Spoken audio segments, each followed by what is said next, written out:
We return to Isla Sorna. In the previous episode, we saw the rise of the island's great herd of dinosaurs, consisting of many returning species and brand new ones. Some of the new species that was created were the Mamenchiasaurus and the Ankylosaurus. With the Great Herd project complete, Dr. Henry Wu began making plans for a second compound to expand his operations across the island.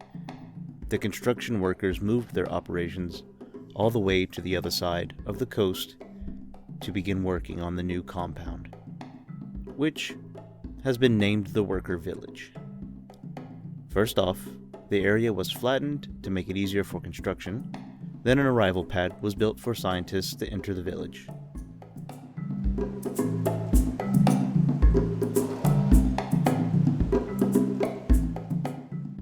Then a small geothermal plant is constructed to give power to the village.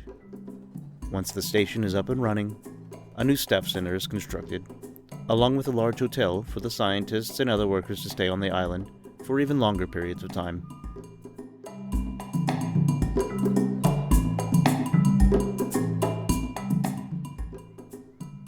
Nearby, a small outdoor dining area is constructed, along with some amenities and a restroom.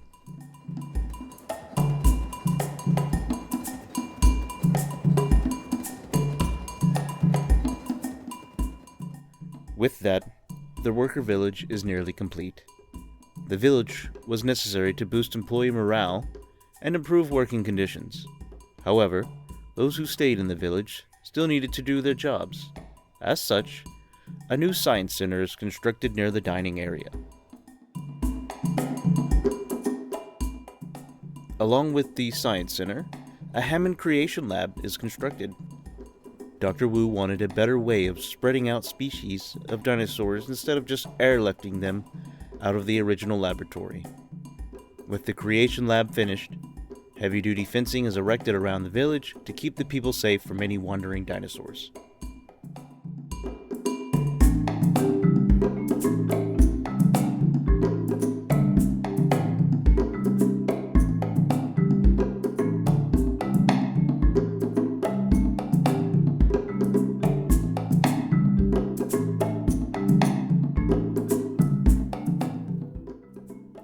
Once the village is fully enclosed, scientists go to work on adding brand new dinosaurs to Isla Sorna's ecosystem.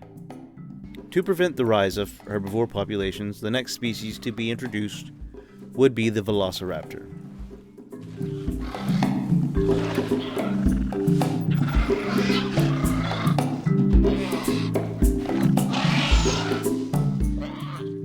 Just like with many of the species on Sorna, the velociraptors looked visually different than the ones on Nublar.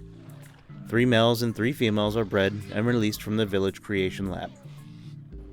On the other side of the coast, a ranger team is quickly deployed and sent all the way to the worker village.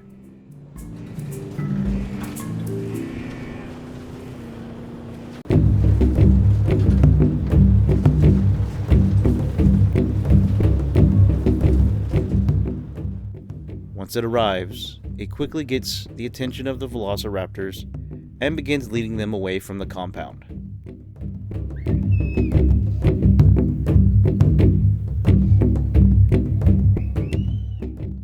In hindsight, not only was this incredibly stupid, but also dangerous.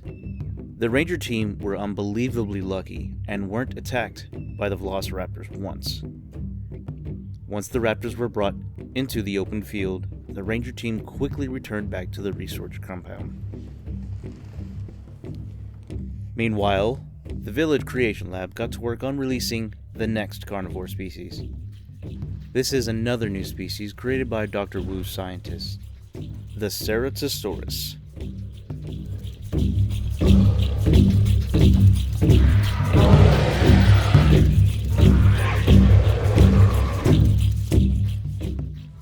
The Ceratosaurus was a medium-sized carnivore that lived during the late Jurassic period. 4 specimens were bred and released from the creation lab. A ranger team was going to be deployed, but that turned out to be unnecessary, as the Ceratosaurus pack began leaving on their own. They made their way towards the open fields, sharing territory with the great herd and also the velociraptors. Hopefully, everyone got along.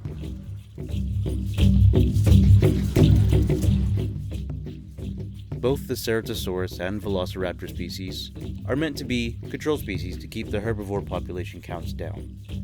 Just like with the Metriacanthosaurus, now that the control species were introduced and led away from the worker village, construction workers got to work on expanding the village with a brand new addition. However, this addition would be unlike anything the scientists had ever worked on before.